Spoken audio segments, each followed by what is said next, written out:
guys, and welcome to another episode of the Pro Hockey Pod, episode 10. I can't believe I've done 10 of these already, but they're just flying out, and I think it's been good. We've had a lot of guys share their stories so far. This week, another fellow goaltender is joining us. I was happy enough to get the privilege to work with this guy one season in Germany, pick his brain on things, see how he approached the game on and off the ice, and yeah, definitely learned from him in that way. And since then, we've been able to stay in touch. This guy's won 3 championships in Austria. Currently, goalie for the Slovenian national team. They're getting ready for their World Championships starting next week. Welcome to the podcast, Luka Gracnar. Hello. What's Welcome, up? welcome. So yeah, just to start, I like to go back to the beginning, right? So kind of, how you started getting into hockey, stuff like that. So obviously, as I said, you're from Slovenia. Um, where did you kind of learn to start playing hockey, and right away was it you became a goalie, or did you start out as maybe like a positional player, like a defense or forward? Yeah, so Slovenia, it doesn't seem like a hockey country on the first sight, but my hometown is called Jesenice. It's actually the same hometown as Anže Kopitar also, as most of guys will probably know better. It's kind of hockey town, so every kid starts with hockey in that town, and then if they don't like it, they go to other sports. So it was the same with me. Start with hockey, and I liked it immediately. I started as a skater for a couple of years, but I always felt like something dragged me into the net. Like when we didn't have a goalies in the practice, I would go in the net with the skater equipment and took shots. And when we played outdoors, like street hockey or whatever, I would always go in the net. Or even we play soccer, I would go in the net. So just something appealed me like to the net. And then at some point we didn't have a goalie. Like it's pretty regular story how you start a goalie. And I said to the coach I will go, and they arranged me equipment. The parents didn't like it at the start, and my dad especially didn't want me to be goalie. But then he saw my passion for it and just like let it go. So that's kind of how it started for me. And how is it structured in Slovenia with minor hockey? Like, are you guys strictly playing in Slovenia, or are you doing a lot of traveling to other countries? Well, when I was younger, it was more like more in Slovenia. We would play some tournaments, like those like Bambini, like really small, under 11, under 10. Um, go around the neighbor countries like Austria, Italy, like play some of those tournaments, but mostly domestic, like leagues. The start now it's more open with that ice hockey league, the Austrian hockey league, in which like 5 other countries are participating. Um, Also, the junior programs got more opened, and they I think also play a little bit more international now. But like I said, at my time, it was more domestic, and then at the end of the year, we would have a tournament in Czech or in Italy, and it was pretty fun. Yeah, that's cool to hear about. And as you said, you were drawn to the goalie position, whether it was in hockey or in football, soccer, as we say here in Canada. But were you also like watching kind of goalies, and whether it was in the pro level in Slovenia or NHL? Like, was there somebody that kind of like caught your eye and you're like, okay, I want to play like that guy? Yeah, that's pretty funny. At that time, there was like no YouTube, and when I started out in my first years in the net, there was no NHL content. There was no like KHL content or top league. So the only thing we had was our like pro team in our hometown and our home league. That's all what we could watch.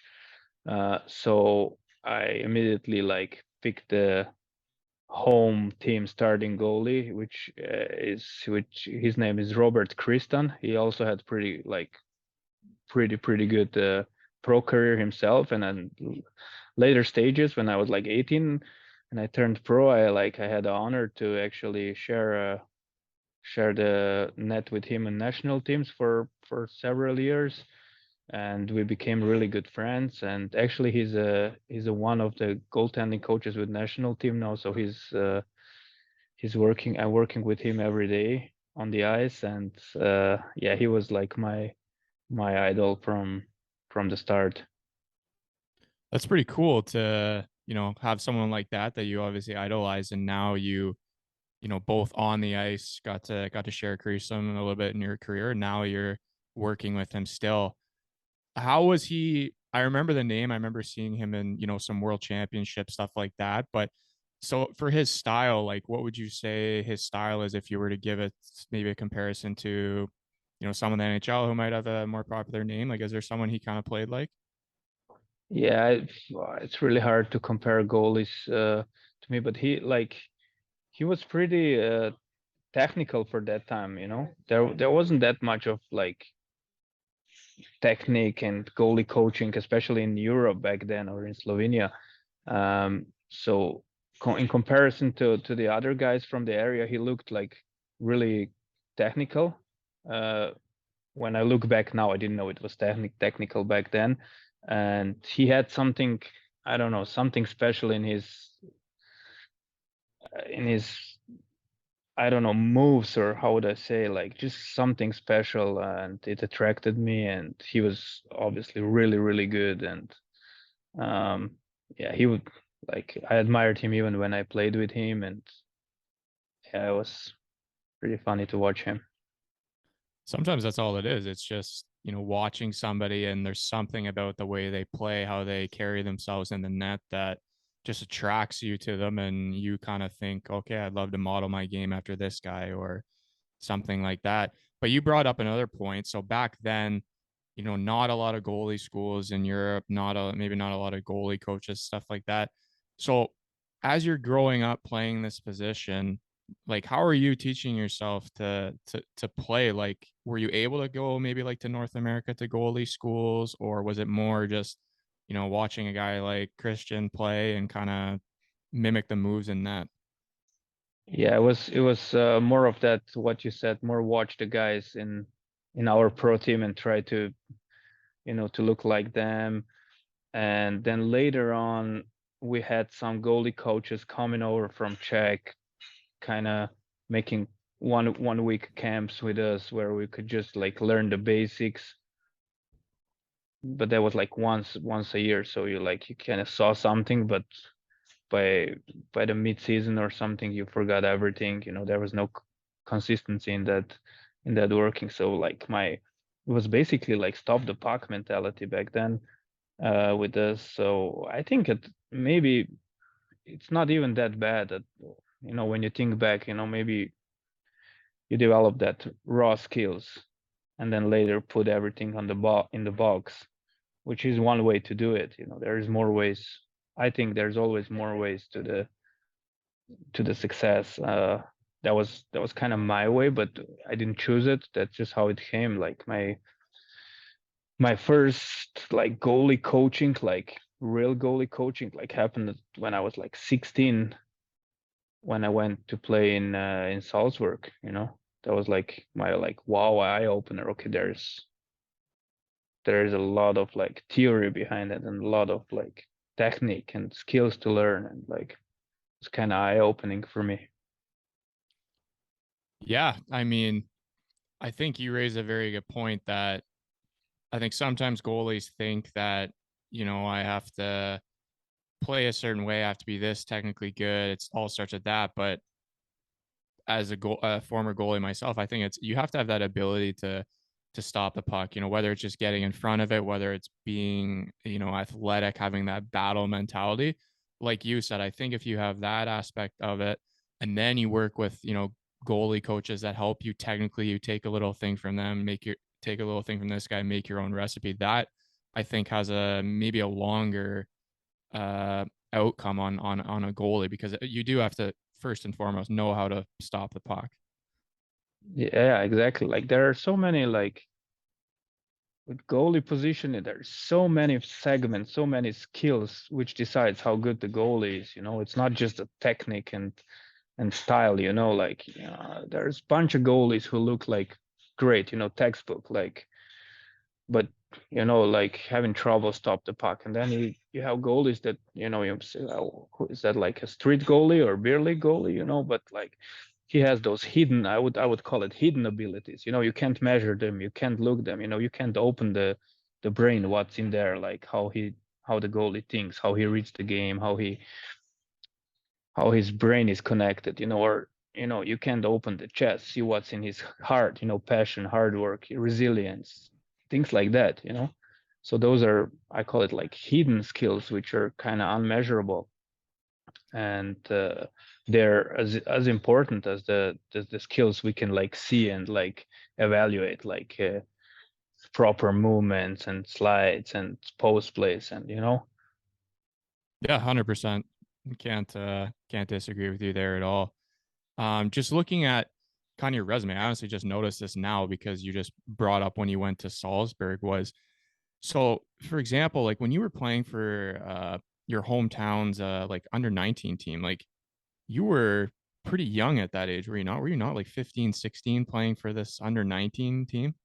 Yes, I was actually like, I was playing on like all fronts, like they played me also in our like second team, farm team, to our pro team. It was kind of under 24 team, which played in like second division of Mm-hmm. of the like second top division of hockey there in our area. It was actually like pretty decent league for a junior at that point. I was 15 when like they kind of give me a starting role there. So I was playing like 3 leagues in that last year in my hometown, I guess. Um, yeah, and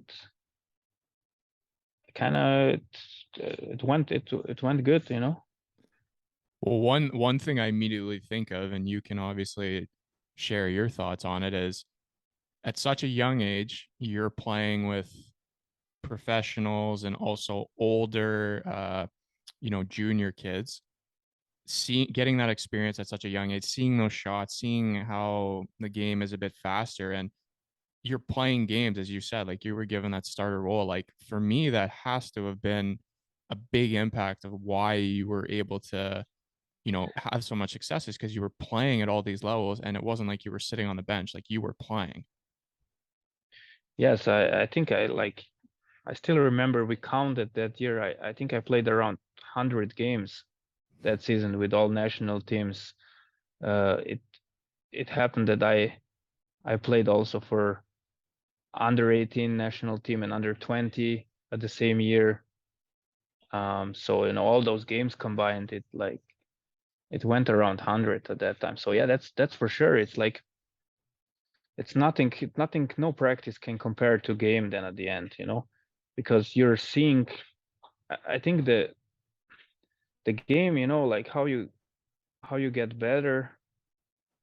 It's you seeing the patterns, like the more you see it, the more you recognize it, but you recognize it subconsciously. So when people talk about reading the game, reading the play, you hear that a lot, like goalies or experts say that guy reads the game well. That doesn't mean he thinks about it and reads it. That all happens subconsciously because he saw that situation thousand and thousand times, and his brain recognizes it and pulls the right choice in that moment. So that's the reading the game. So that's where that a lot of games comes into the play. The more you see, the easier you recognize, and your brain is gonna react more naturally to it. That's how I see it.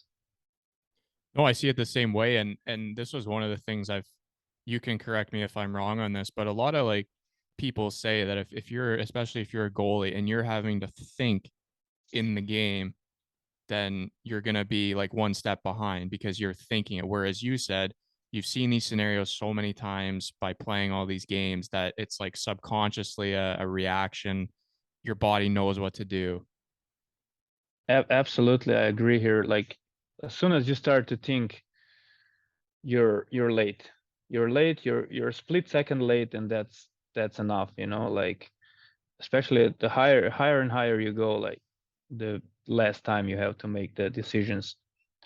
So that's why it's so important to find that flow zone where you don't think, you just play.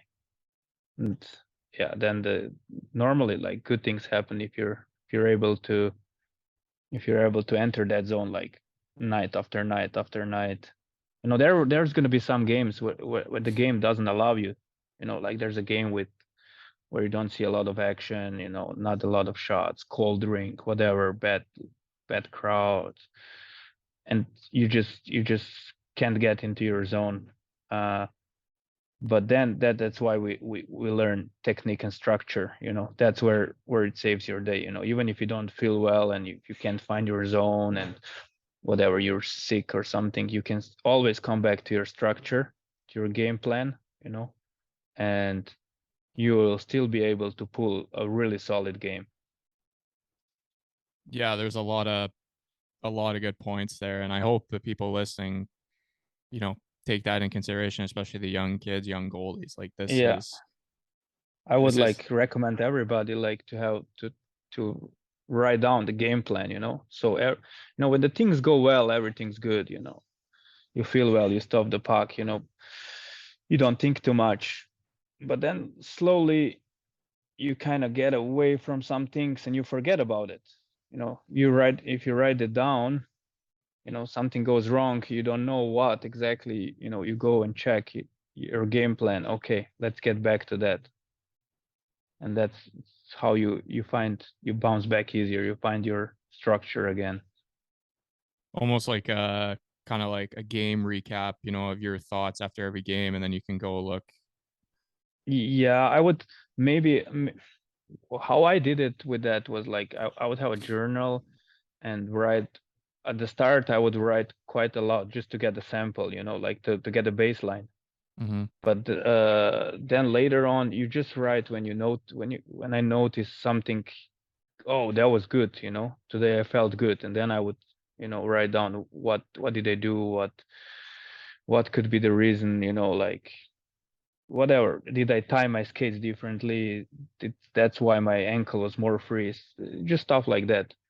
Um, and also negative, you know, if something goes wrong, try to find out what and write it down so I remember, because we forget the things really quick, you know. Then you're sitting at home and thinking like, how did I did it last time, you know, when I play so good? Like, how did I get to that point? Was it that or was it that? You know, so if you have it black and white, you can check and your memories will come back easier. So is that something you would read like the day of a game, like, or is it something that just if you really like forget something, you would go back and check? No, I don't have like a strict Mm-hmm. uh, regime with that, you know, like I don't read it before every game or before practice or in the evening when I go, but just like when I feel it, I need it, or when I feel like, okay, it's time to remind yourself a little bit, how did you feel when everything was good? You know, I go back, try to find those feelings, try to find the structure again in that, you know. That's one part of it, that's the journal part of it. But the second part of it, what I was talking before also, was the actual game plan, you know, where you would write down. It's like basically for the players, you know, when the coach hangs out, like control breakout, you know, forecheck, you know, whatever, all those face off plays. It's the same in the goal, you know, like what do you do in that situation? What do you do in that situation? What do you do in that situation? I'm a big fan of having like things black and white, you know, no in betweens. But the fact is, in the game, like nothing is perfect. You know, it's gonna come to situations where you're gonna need to use, you know, some of your, I call it spices, you know, like salt and pepper, you know, a little bit there. And but that should be like a minority of your game. Your game should be based around the structure, and then when you need it, you pull out your spices and, you know, put it in the salad. That's how I would explain that. Luka Gracnar, big salad guy, big spice guy. Yeah. Before we transition to Redbull Academy, one other question I had for you is just while you were in Slovenia is I'm not sure how it was back then in terms of popularity, but were guys ever thinking about going over to Canada, North America to maybe play in the, the OHL, QMJHL, WHL? Like, was that ever stuff that guys were pursuing, or was it kind of like, no, we're gonna stay in Europe? No, there was actually a bunch of guys, even like way before my time, going there, playing in somewhere in the major juniors, like either Q or OHL. Some of them even getting drafted before me. A lot of more. It was more that guys went to Europe, especially Sweden was really popular at that time. But there were some who went overseas also. The But it was mostly like major junior. Everything else was kind of not interested for, I don't know for what reason, but it wasn't that well respected before. So like later USHL also kind of joined that like group of interested leagues for the young players. But like nowadays, let's say NHL is like, from what I know and hear, like a really good like in league to start your career. But at that time, you would never go to NHL or college. Now I would like, if I could turn the time back, I would probably try to get to the college. That would be my like number one career path choice. But back then, like, everybody was, no, not college. That's like, you're done with hockey after that. That's how the mentality was back there. So it's basically major junior or nothing, or like Europe. I To be honest, like we're around the same age. So even in Canada, like where I was playing, minor hockey junior, that major junior was basically, hey, this is your way to get to NHL. If you can make it, you're a good player. If you don't make it, like hockey's over. Like no one was really thinking about NCAA, at least in the early on. Everyone was thinking major junior. And I've said before, like me myself, the only reason I found out about NCAA is because my best friend's dad went there and always talked about what a great experience it was. But before that, like I grew up in an OHL town. So it was, okay, I need to get drafted. I need to play my 2-3 years here and then get to the NHL. But nobody was talking. So it doesn't surprise me that this was kind of also the case in Europe or in Slovenia at least. Yeah, that's how we looked at those things before. But I, like, honestly, when I was at that age, when those things were happening, when you kind of not overgrow, the home league, hometown. Now, okay, if you want to play hockey seriously, you got to go away, because Slovenia, it's too small. It's like 2 million people. Imagine, like, there are like 6 teams, and there were like 2 professional teams. Like, if you want to keep your dream of NHL or top or being professional life, you need to leave by the age 16, to go somewhere else. But the thing was that there was not a lot of knowledge here. Now there's a lot more, like, kids and the parents, they know about the league, they know where to go or where it's good or where it's maybe not so good. Back there, it's like we really didn't know all that much. Yeah, that would make total sense. I think just the knowledge these days, the resources for the knowledge, as you said, like for example, YouTube wasn't really a thing when you were growing up. So No. now it's like the internet's huge with everything. YouTube, you can basically see everything that each team has to offer almost because there's a documentary on everybody or like ins and outs of this place. But I'm very curious, how did the opportunity? So after you were done playing in Slovenia, you transitioned to Red Bull Academy in Austria, which is a tremendous program, turned out many great pro players every year. New kids go there, they play a couple years there, and then they go off to the next step. But how did that opportunity come for you? Yeah, that's a pretty funny story. So, like, at that time, when so that was my last season in Slovenia, I was like 15 years old. That was 2010, 2011, 2010, somewhere around that. So I got called up for under 20 national team tournament as a 15-year-old. So I played a game there, and we had a guy who was already playing in Russia junior. So he had an agent, and that agent came to watch him at the game. So after that game, that agent comes to me and he says, if I need the help with he could like represent me, and I said, yeah, okay, whatever, that was think of what I talk about before. We didn't have knowledge how the things work.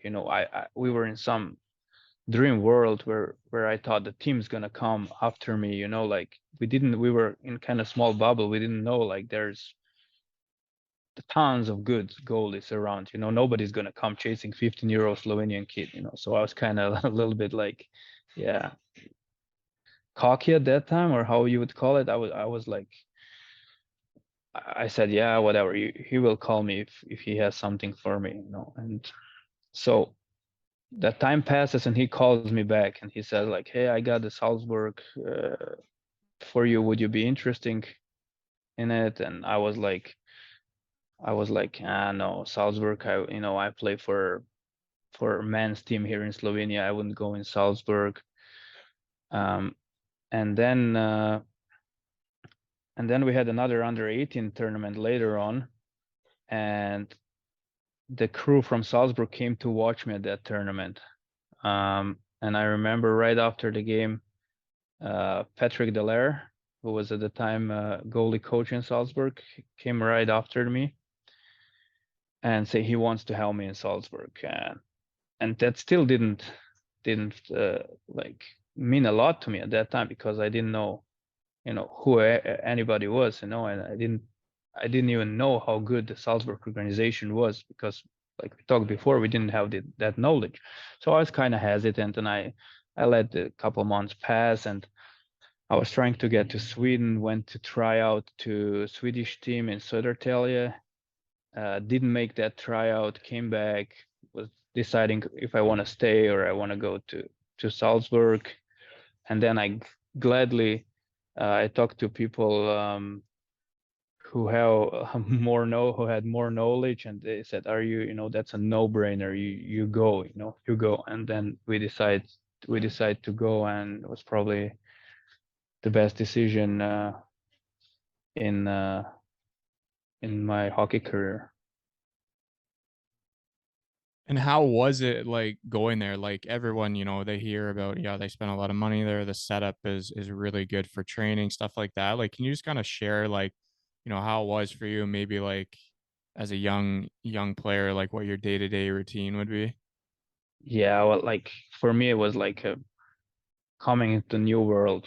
Like the facilities there were at the time, now even better with that new academy they built, but even that at the time, like they were so much ahead of the time, with all the like off ice diagnostic, they have all the coaching stuff, the medical stuff, like that was everything, nice locker rooms, new equipment, it was just you felt like a pro. And yeah, it was just it was completely other world.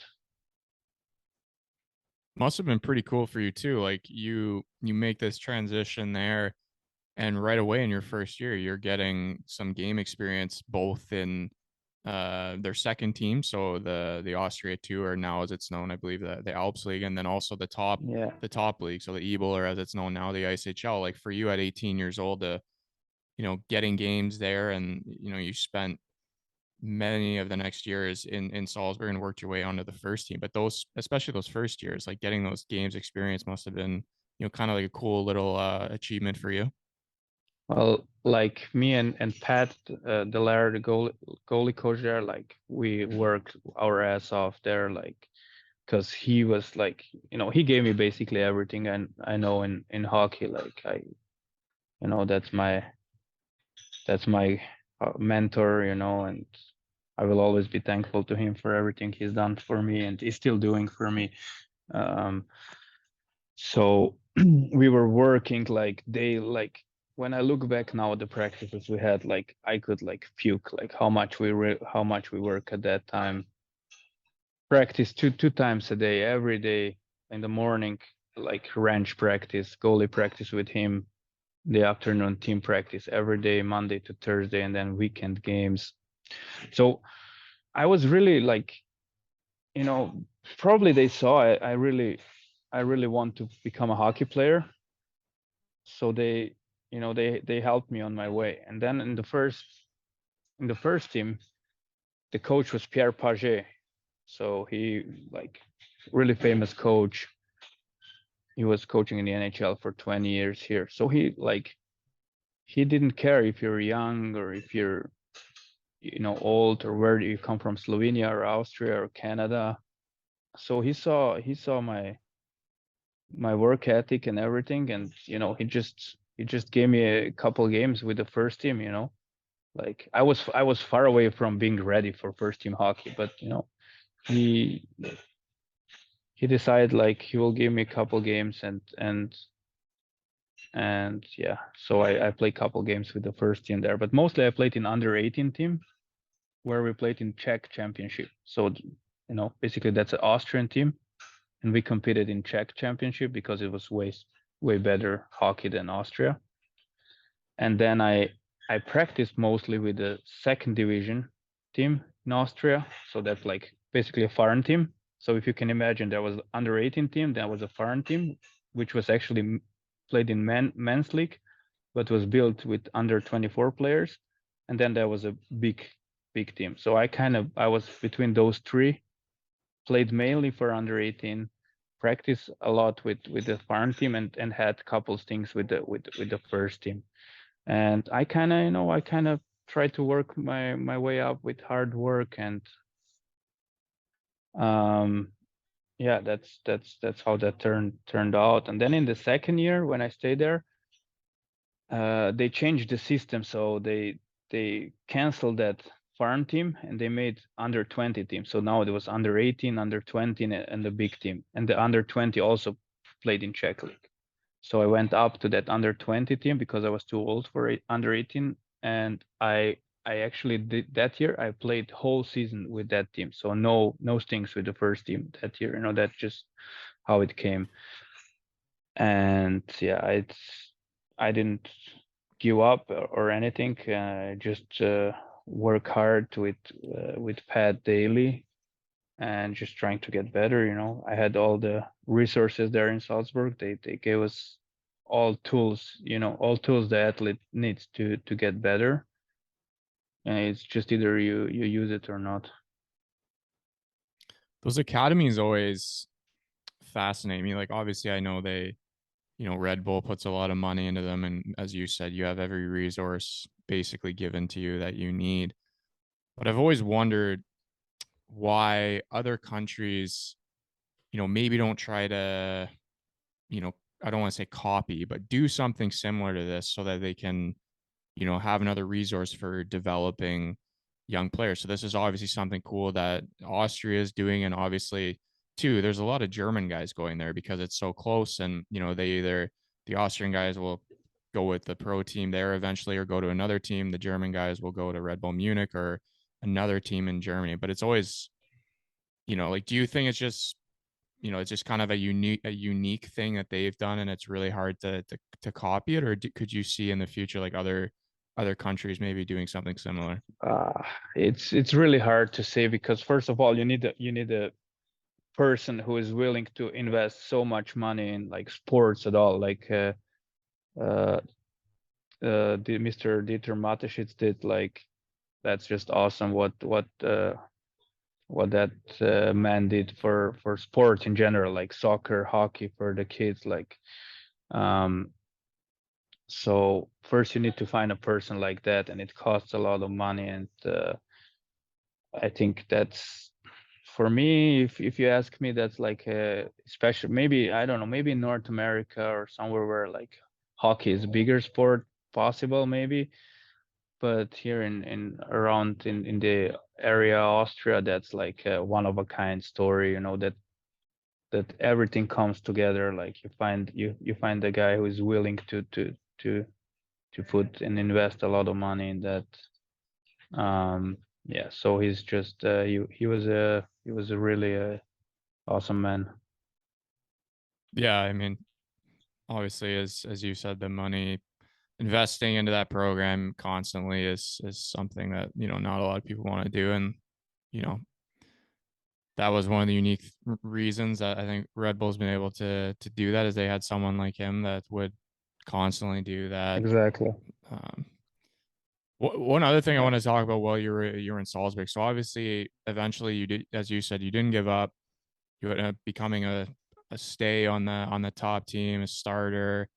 You win 3 championships by the time I believe you're 23, 24, while every year playing for Slovenian national team in multiple tournaments.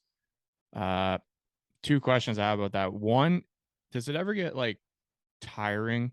You do a full season and then also you're doing, multiple tournaments. You're like right now, like, all the leagues are done in Europe and you're still having to go. You've been in training camp for 6 weeks, or is it one of the things where, hey, I'm representing my country? Like, how often am I going to be able to do this? Oh yeah, of course. That's like it's probably like one of the biggest honors to represent your country. That's for sure. And like to play the world championships, against some of the best players in the world. It's just a unique opportunity, and it's uh, it's also so much fun to be with, like, especially in Slovenian national team. There's like such a tight group of guys, small country, small pool of players. We know each other basically from childhood. Almost everybody is like really tight with everybody. It's like a little family. We travel around, we play game, we stay at the hotels, we work hard as hell, going through together. Yeah, for sure. Sometimes, yeah, it's it's hard, like sports are like it's hard, hockey it's hard, and games are hard sometimes in practice, but at the end of the day, it's like, when you look back, you said, wow, that was amazing, and on the other side is also like, listen, like how I also look at it, like I finished, that's our 6th week here, I guess. I finished my season with my team more than a month and a half ago. So by now I would be probably in my 3rd week of off ice training. So now I'm on the ice, having a great practices, having games, playing at the top level. Like, you know, it's a no-brainer. It's so much better than being at the gym and just working out, Mm-hmm. actually playing. So, And how does that you know, affect your? So when this tournament is done, I'm just curious. This just came in my head. So when this tournament is done, as you said, you've been on the ice, and normally if you weren't playing in this would have been like your 3rd week of training.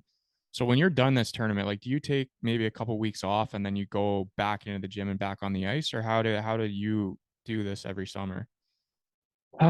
it's always depends a little bit, but yeah, normally taking like, let's say 2 weeks off if I'm healthy, no injuries, like 2 weeks off, and then I would get back to, sit down with my athletic coach, make the plan, and start working out for the new season. Now with that season going so long, it will not be a lot of time for off ice. So I guess we'll need to talk with athletic coach, but it's gonna be more about like just maintaining the conditioning, because like I think our last game will be somewhere, depends how far we come, but almost in June, and the training camp starts in August, so that's 2 months. So I will we will basically be in a game shape in June still. So just take care that don't lose that, and there are also always some like, how you call it, some parts of off ice where you can work on it, get better at some specific parts, but nothing crazy, I guess. No, and I guess it's, realistically, it's, if you had, for example, 4 months to get ready for the season, then, there's a big program can focus on getting stronger here, getting stronger there. But like in a sense, you're gonna have maybe 6 weeks before training camp starts, so Exactly. it's gonna be a little tighter schedule there. But another question Exactly. another question I had about Salzburg was, so as I said, you had won 3 championships by the age of 23, 24. Having some very good seasons, as I said, still playing for the national team and also doing well there. Was there ever a thought in your head about, hey, maybe I could go try a year in North America? Like, because obviously you'd had so much success in Europe. Was that ever a thought going through your head, or maybe you and your agent were having talks about that? Yeah, there was a time when I first turned pro. So I was 18. That was my draft year. I turned like coincidentally, I end up in the first team. It was lockout season 2013, Mm-hmm. 14. When was the lockout? I 12, think it 13. was 12, 13. That was my first season. So I was 18 years old, and I was actually planned to be on that under 20 team again. We had Alex Holt from Vancouver Canucks uh, in for the like he was meant to be a starter, and we had a couple guys from college on a tryout, and then I had really strong preseason with the farm team, under 20 team, and then all of a sudden Pierre Paget, the coach, decided he said he like sent those tryout goalies home and said, okay, we're going with Alex Holt and me. And that was it. He just said it, he decided it, and I can still remember, like season starts, I'm there.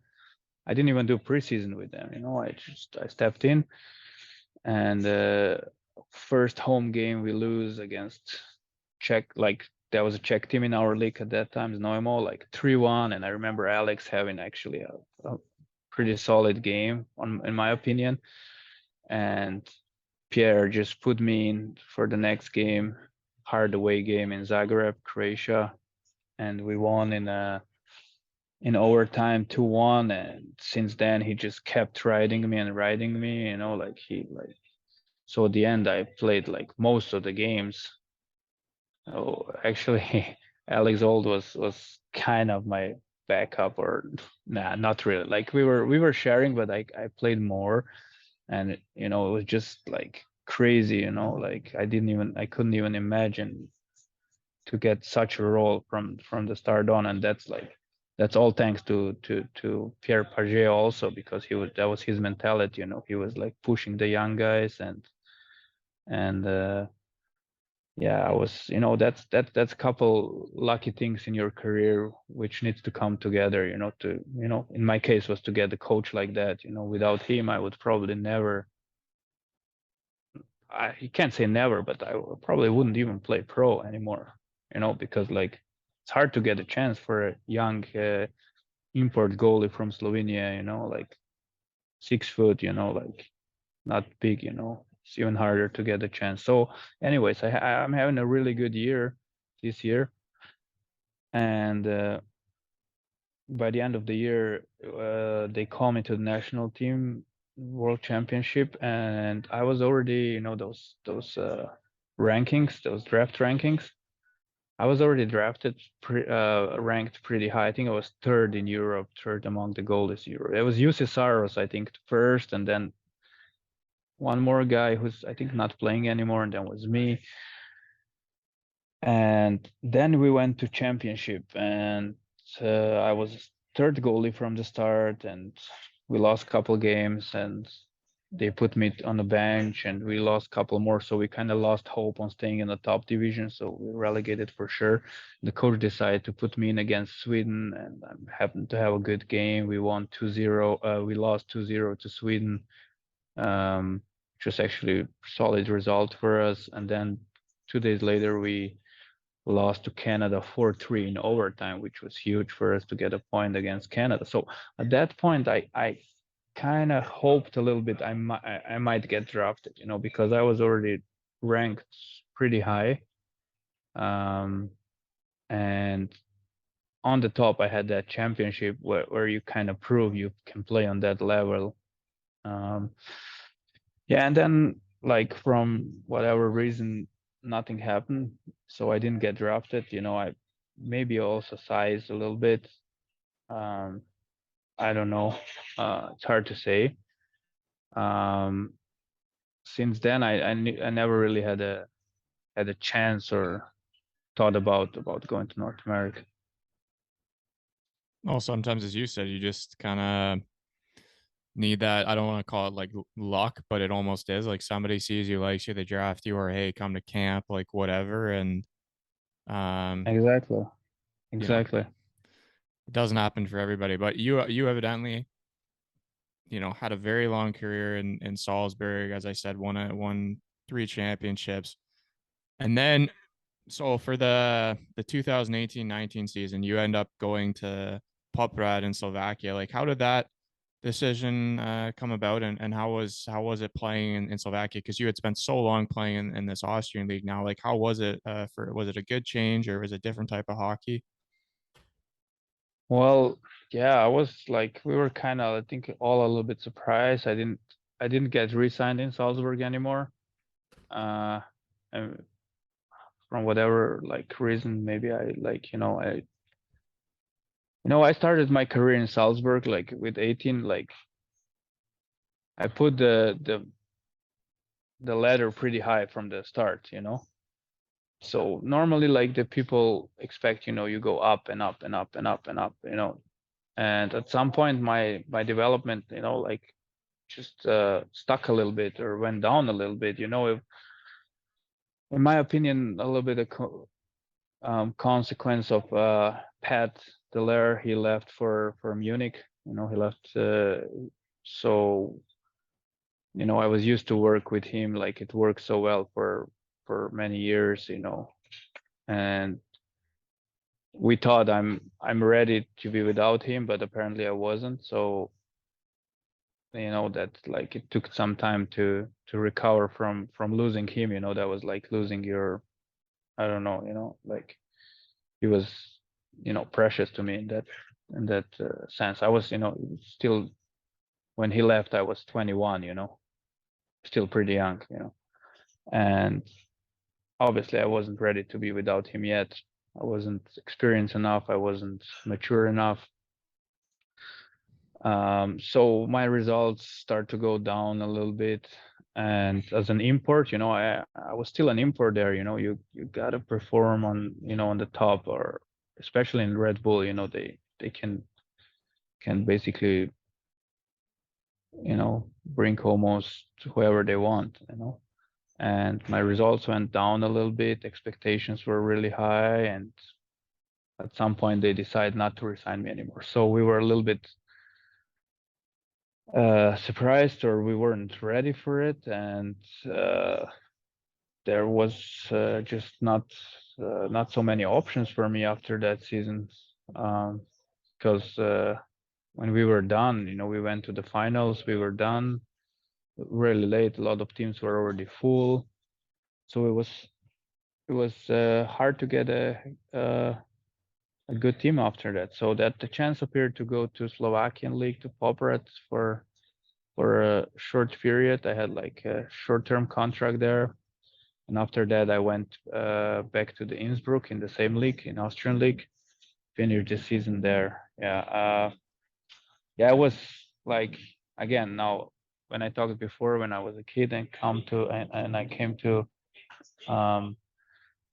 Salzburg, it was a like new world to me. And now it was again the same shock, but in the other way, like the facility wasn't that nice, like you Mm-hmm. didn't have that use standard you get used there, because you get spoiled in Salzburg a little bit. You do get spoiled, because you got everything. So yeah, that was kind of my experience from living Salzburg. I tell that to, a lot of people who I know have played, whether league I've played in, they've played on probably the better team. I was always a guy taking a chance and I would play in a lower team. And I always tell them that, like, in this place, you have a great setup. Like, you don't know what the other side of it's like. And, you yourself just brought it up. You were in Red Bull Salzburg, which is like the holy grail of that league. Anything you want, anytime, like great facilities. And not to say the other facilities are bad, but they're definitely not up to the, the height of that. So, you know, but it was good. You went there, you got to stay in the league, you got to play, play a lot of games, 25 games in probably whatever it was, 5 months of the season. And then after that, you went over to Norway. So this is a league that I know pretty well. You went to Storhamar, which obviously is another top team in that league. And unfortunately, that year, that was the first COVID year. So you guys, you finished second during the year, probably would have ended up playing Stavanger in the finals, which would have been a great series. But how was it in Norway playing in that league? Like, obviously I know because I've played there, but for just the listeners, I know there's a big drop off between the top teams and then the lower teams. Yeah, exactly. That was my experience too. Like, I like the town. I like the team. We had a really strong team.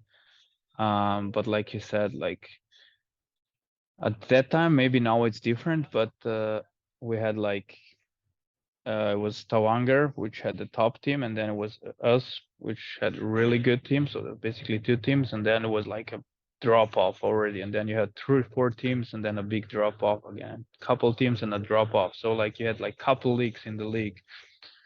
And for me as a goalie, I played in one of like the top teams. It sometimes felt a little yeah, uncompetitive, but nonetheless, like great experience. Like we had really good teams, great players on our team, like Patrick Torresen and some other guys. And life was good in Norway. I really like the how the people are there, so relaxed, and life goes easy there. And yeah. But yeah, like I said, I again, like it was getting harder and harder for me to get like the jobs I kind of wanted. Um, so I decided to go to Norway at that point, and like, make a step back kind of, and try to prove myself there and go back up, and that's why I decided to go to Storhamar. And I think it was a good choice. It's just like you said, Corona, like COVID came, and we couldn't finish the season. So yeah, then it all kind of broke down. Yeah, because obviously as a goalie, I think the season is one part of it, but if you can also put together a really strong playoffs, and that helps you for the next year going forward. And the next years I find are pretty interesting for me, because you obviously, after Storhammer, you go to Linz, which I've heard from people. I had Mike Uzis on this podcast before, who played there as a Yeah, goalie. Great place great to guy. live. um he was, I think, on better teams. I think when you were there, you guys were kind of, lower end of the league. And then after that, you transition to Germany, and this is where me and you meet each other. So you come to Crimmitschau in the second league in Germany. And I'm curious how, did the year before in Linz kind of prepare you for what was in Crimmitschau? Because Crimmitschau, on paper, we definitely weren't a top six team that year. I think a big reason we finished top six is because of how you were a rock for us back there. You gave us a chance to win every night, get us points every night. But did the year before in Linz kind of prepare you for coming to a team like Crimmitschau, like a team that doesn't have, the most money in the league, and, has to fight for everything they get? Uh, yeah, I didn't think of it, but it might be. Um, yeah, the situation in Linz was pretty hard. They had some problems in management or whatever. So like a lot, like they used to be a top team when Uzi was there, like they were top team, and like they played really well. He played awesome. Like he had a really big career there. And then yeah, like they had financial troubles. and they like barely put the team together. So yeah, we were more like bottom of the league. Um, had a lot of workload for both goalies, and it was when I came to Crimmitschau, like although you said it was like maybe not the top 6 team on the paper, it felt easier. It was easier to play than in Linz for sure because of the situation there. Okay. No, that's interesting Yeah, to hear. I had this, as I said, I think I had Marion on last week, and we talked about that. Like at the beginning of the year, I don't think anyone who knew anything about Del 2 hockey would have picked us to be top 6. And I think along with Marion, how he is as a coach and how he sees the game. And then, as I said, we could count on you every night to keep us in the game and give us a chance to win. And it was kind of cool to see. And for me, it was really cool to work with you just to see how as we talked about, how you think about the yeah, game, how you approach it.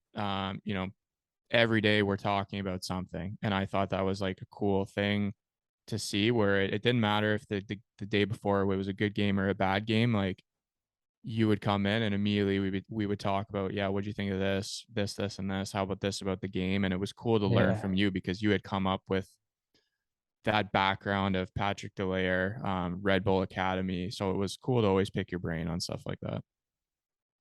Yeah, that's that's how I am. Like I'm like I could call myself like a hockey freak. I like to watch like NHL, European leagues. See the goalies, different goalies, what they do. Like equipment. Into that too. Yeah.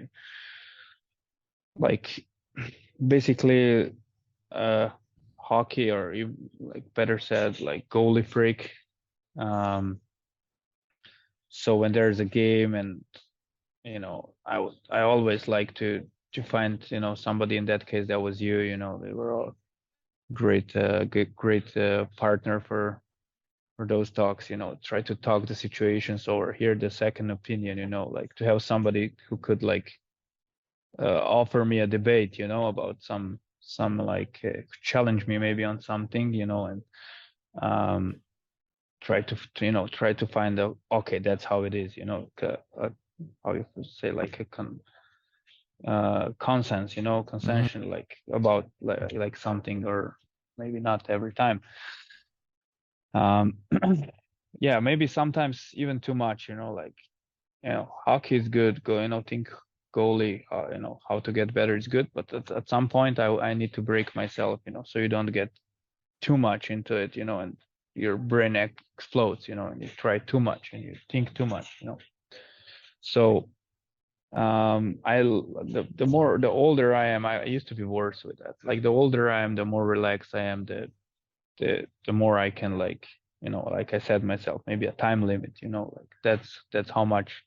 If for example, if there's like uh 10 games in the NHL that night, I won't watch all 10 recaps of it. I will watch 3 of them. That's it. you know I would pick the goalies who I like to watch the most, and watch those games. Because you got to do something beside the hockey too, to relax your mind and get away from it. Yeah, you see so many of those, NHL guys. They're obviously the best level in the world. They do things on the side. Some guys do like crossword puzzles or stuff in the newspaper. Some guys read. Some guys play video games. Whatever. Like, you need that other side to kind of get away, relax your mind, as you said, because you can't be too critical. I think there's a line you can have where you can think about hockey, stuff like that. And then back to our relationship, I've always felt, and anyone listening should, if you're in coaching or you have a coach working with you, whoever's working with you, they don't always have to see things the same way as you. You want them to be honest. And I don't think just because their opinion is different doesn't mean they're right, doesn't mean you're right. But I don't think you want someone working with you who's just like a yes man, as we say, like, yep, you're right, yep, you're right, because you're not going to be able to grow that way. You're not going to be able to think another way. And I think those people, who have people like that in their life evidently get more out of it. Yeah, exactly. Like especially like the relationship between a goalie and a goalie coach, it's that's like the first thing. You got to be honest, and it's not personal if you don't agree with each other. That's nothing personal. If you don't agree on some play or something, okay, and as long as both understand that's great. You can have a debate, and discussion about something, but that doesn't mean you're angry at each other personally. So I think that's a really big stone in a goalie coach goalie relationship. Just not to be scared to tell each other what you think. It's same for me. If you remember when I came, I told you, like, I want you to be like 100% honest to me. If you see something you don't like, tell me. Because I can't see myself. You're my eyes there. You need to watch something, because I can't see myself. Maybe I think I do the things right, like I wanted to, but at the end I'm doing it wrong. But I don't see it and I don't feel it, and I think I'm doing it right, but I'm doing it wrong, picking a bad habits. So that's where it's important that the goalie coach is honest, and stop that snowball, before it becomes bigger problem. 100%. You're a team and you got to work together. Um, so you're turning 30 in October. So you've had such Oh, this Jesus long, Christ. yeah. Welcome to the club. You've had this long career with lots of achievements. I'm just curious, like, so you've achieved all this and you're not even 30 yet. We'll say 30 in a couple months, but like, what's next for you? Like, how long do you plan on playing? Like, do you have any thoughts in your head for one day, what you're going to do after hockey, stuff like that?